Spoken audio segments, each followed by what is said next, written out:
इस कहानी में 3 किरदार हैं। अब पति पत्नी और वो।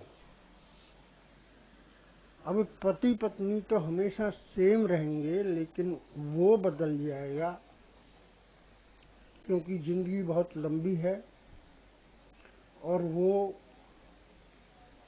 इस बीच में कई बार बदलता है।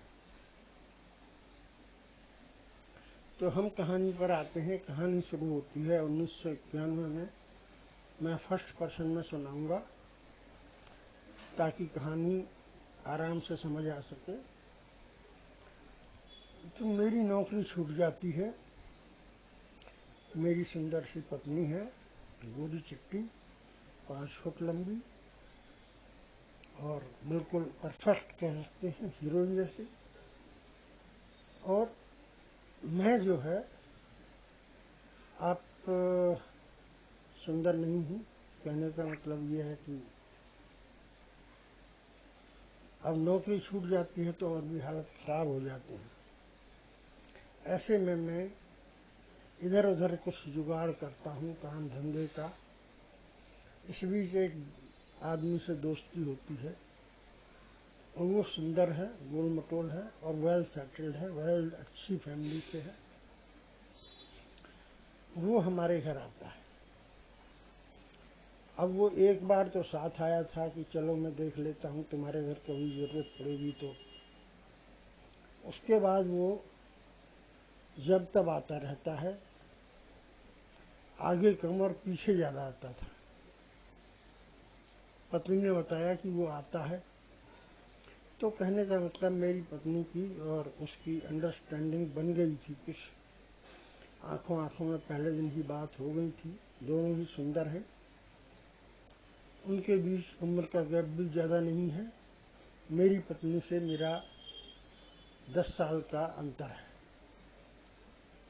और मैं उतना, आप समझ सकते हो कि सुडौल भी नहीं हूँ। अब वो आना शुरू हो जाता है, तो इस बीच मेरे को पता चलता है तो पत्नी बताती है। उसके बाद 1-2 बार वो मेरे को घर पर मिलता भी है, तो वो बिल्कुल ऐसे कंफर्टेबल लेटा हुआ था डबल बेड पर। पत्नी पास में बैठी हुई थी।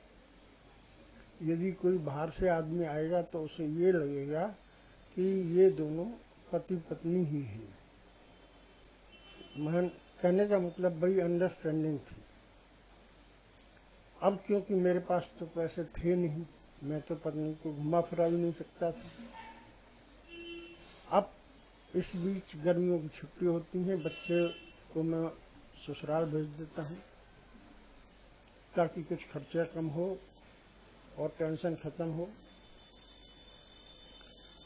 तो पत्नी कहती है कि मैं जो है इसके साथ पिक्चर देखने जाऊंगी।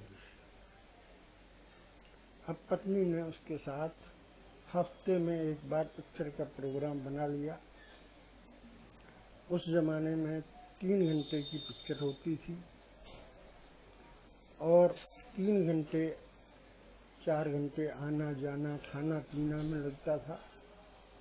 इस तरह से 7-8 घंटे तक का टाइम लग जाता था। बच्चे वापस भी आ गए।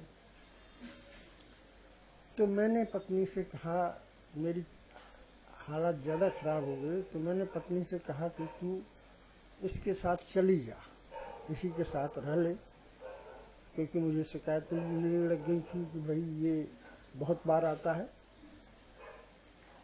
तो पत्नी बोली कि ऐसा है, मैं तो चली जाऊं, लेकिन ये बच्चों को नहीं लेने को तैयार, क्योंकि इसका कहना है कि मैं बच्चों को नहीं लूँगा, तुम चाहो तो चल सकती हो, तुम्हें अलग फ्लैट दे दूँगा रहने के लिए, खाने पीने का खर्चा भी उठाऊँगा। अब समस्या मेन बच्चों की थी। तो कहने का मतलब यह है, पत्नी पहले से ही बात कर चुकी थी, तो पत्नी तो बेवफा ही निकली। और अब बच्चों के लिए मुझे भी, मेरे पास भी कोई चारा नहीं था। इस बीच वो हफ्ते में एक बार पिक्चर ले जाता रहता है। उसके बाद उसने घर पर जब पिक्चर देख के आता था तो वो 1 या 2 मुर्गे ले आता था। तो वो और मेरी पत्नी दोनों मुर्गा खाते थे, और मैं क्योंकि खाता नहीं हूँ, इसलिए वो मेरे लिए एक हाफ ले आते थे और मैं सलाद के साथ उसे पीता था। मैं थोड़ा नशा भी कर लेता था, तो उन्हें लगता था कि इसे कुछ ये मतलब कहने का थोड़ा सा बेहोशी में है। हालांकि मैंने कभी कोई गलत उनका वो नहीं देखा, बस ये है कि दोनों आसपास ही बैठते थे, क्योंकि उन्हें एक ही थाली में मुर्गा रख के खाना होता था। जो चिकन होता है, टांग उठा उठा के खा लेते थे दोनों, उसकी एक एक टांग। अगर 2 ले आते थे तो 2 टांग खा लेते थे। इस तरह से काम चल रहा था, और मेरे लिए दारू ले आते थे। अब समस्या ये हुई कि उसके बाद वो ज़्यादा आना शुरू हो गया, और मैं तो बेरोजगार था। अब मैं उसे भगाना भी चाहा, लेकिन वो बेशरम इतना था कि वो आ ही जाता था, कहने से भी नहीं मानता था।